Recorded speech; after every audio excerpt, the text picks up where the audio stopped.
అందరికీ నమస్కారం అండి.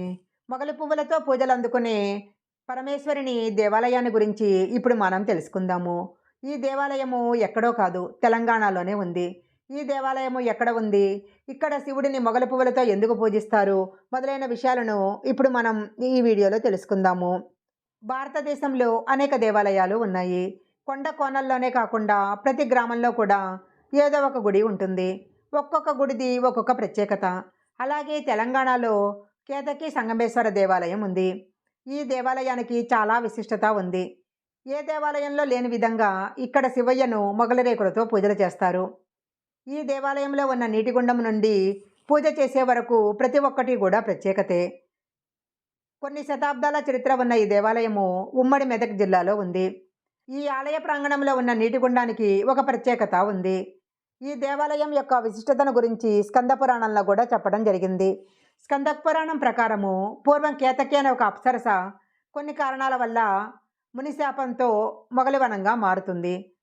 శాప పరిహారం కోసము ఒకసారి బ్రహ్మదేవుడు కేతకీ వనంలో శివుని గురించి తపస్సు చేస్తుంటాడు. శివుడు బ్రహ్మకు లింగ రూపంలో ప్రత్యక్షమవుతాడు.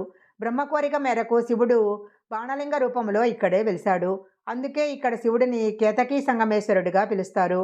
ఈ ఆలయము కేతకీ సంగమేశ్వర ఆలయంగా పేరు పొందింది. ఈ ఆలయం వెనక భాగంలో ఒక కోనేరు ఉంది.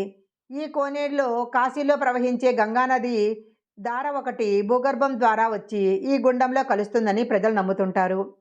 స్వామివారికి మధ్యాహ్నం నైవేద్యము ఈ గుండంలోనే పెడతారు. ఈ గుండానికి ఉన్న గోడకు ఒక రంధ్రం ఉంటుంది. గుండంలో నీరు నిండుగా ఉన్నప్పుడు ఈ రంధ్రం కనిపించదు. ప్రతిరోజు మధ్యాహ్నం గుండంలోని నీటిని ఆ రంధ్రం ద్వారా సగం వరకు వదిలేస్తారు. ఆ సమయంలో స్వామివారికి ఒక ఆకులో నైవేద్యం పెట్టగా ఆకుతో పాటు నైవేద్యం కూడా రంధ్రం గుండా వెళ్ళిపోతుంది. అలా నీరు ఒక సొరంగంలోకి వెళ్తుందని నమ్ముతుంటారు. నీటితో పాటు నైవేద్యం కూడా లోపలికి వెళ్ళిపోయిన కాసేపటికి గుండం తిరిగి స్వచ్ఛమైన నీటితో నిండిపోతుంది. ఇదంతా కూడా సంగమేశ్వరుడి లీల అని భక్తులు భావిస్తుంటారు. ఈ కోనేటిలో కనుక స్నానం చేస్తే సర్వరోగాలు పాపాలు హరించిపోతాయి. ఈ ఆలయంలో ఒక శివలింగం ఉంది. ఈ శివలింగానికి ఒక ప్రత్యేకత ఉంది. శివలింగాన్ని చేతివేళ్లతో పైకి లేపితే కోరిన కోరికలు నెరవేరుతాయని ప్రజలు నమ్ముతుంటారు. దీనినే కోరికల లింగం అని పిలుస్తుంటారు. ఈ ఆలయానికి తెలంగాణ జిల్లాల నుంచే కాకుండా మహారాష్ట్ర, కర్ణాటక నుంచి కూడా భక్తులు వస్తూ ఉంటారు. హైదరాబాద్కి సమీపంలో ఉన్న ఈ దేవాలయాన్ని దర్శించుకుంటే సకల పాపాలు పోయి కోరికలు నెరవేరుతాయి. ఈ వీడియో కనుక మీకు నచ్చినట్లయితే లైక్ చేయండి, షేర్ చేయండి. ఇలాంటి మరిన్ని వీడియోల కోసం మా ఛానల్ సబ్స్క్రైబ్ చేసుకోండి. పక్కనే ఉన్న బెల్ ఐకాన్ని యాక్టివేషన్ చేసుకుంటే మేము పెట్టే వీడియోలన్నీ కూడా మీకు ముందుగానే నోటిఫికేషన్గా వస్తాయి. మరొక మంచి వీడియోతో మళ్ళీ కలుసుకుందాం.